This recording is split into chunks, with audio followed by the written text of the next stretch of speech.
তেহরানের একটি গোপন কক্ষে গুরুত্বপূর্ণ আলোচনা চলছে। টেবিলের উপর ছড়িয়ে আছে মানচিত্র, নথিপত্র এবং স্যাটেলাইট ছবি। দেয়ালের বড় স্ক্রিনে ফুটে উঠছে মধ্যপ্রাচ্যের আকাশপথ ও সামরিক ঘাঁটির অবস্থান। কক্ষের কেন্দ্রে বসে আছেন মুজতবা খামেনি। তার সামনে থাকা ফাইলের শিরোনাম জাতীয় প্রতিরক্ষা নীতির পুনর্মূল্যায়ন। সেখানে একটি লাইন বিশেষভাবে গুরুত্ব পাচ্ছে: বর্তমান পরিস্থিতিতে পারমাণবিক প্রতিরোধ সক্ষমতা পুনর্বিবেচনা অপরিহার্য। ইরান দীর্ঘদিন ধরে দাবি করে আসছে যে তাদের পারমাণবিক কর্মসূচি বিদ্যুৎ উৎপাদন, চিকিৎসা ও গবেষণার মতো শান্তিপূর্ণ উদ্দেশ্যে। তবে ইসরায়েল ও যুক্তরাষ্ট্র মনে করে ইরান গোপনে পরমাণু বোমা তৈরির পথে এগোচ্ছে।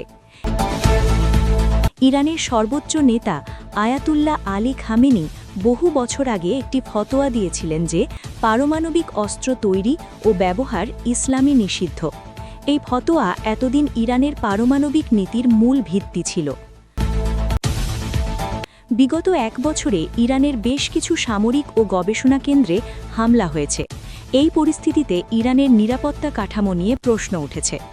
ইরানের ৩৯ জন সংসদ সদস্য জাতীয় নিরাপত্তা পরিষদের কাছে চিঠি পাঠিয়ে প্রতিরক্ষা নীতি পুনর্মূল্যায়নের দাবি জানিয়েছেন।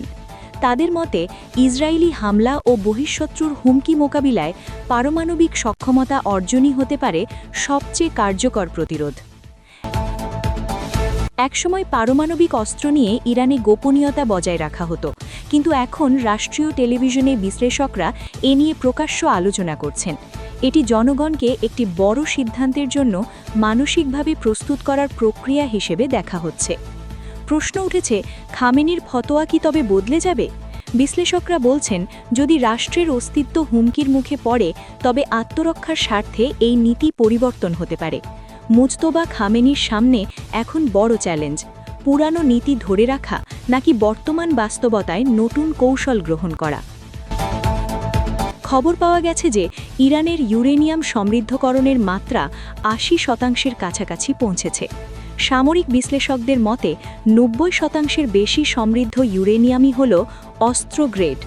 যুক্তরাষ্ট্র ও ইসরায়েল স্পষ্ট জানিয়ে দিয়েছে যে তারা ইরানকে কোনোভাবেই পারমাণবিক অস্ত্রধারী দেশ হতে দেবে না। তেহরানের অলিগলিতে এখন একটাই প্রশ্ন: ইরান কি তবে পারমাণবিক বোমার ঘোষণা দিতে যাচ্ছে? মধ্যপ্রাচ্যের ভবিষ্যৎ এখন এই সিদ্ধান্তের ওপর নির্ভর করছে। এক সাধারণ ইরানি নাগরিকের ভাষায়, আমরা শান্তি চাই, কিন্তু যদি বাঁচতে হয় বোমার আড়ালে, তবে সেই আড়ালই তৈরি হোক।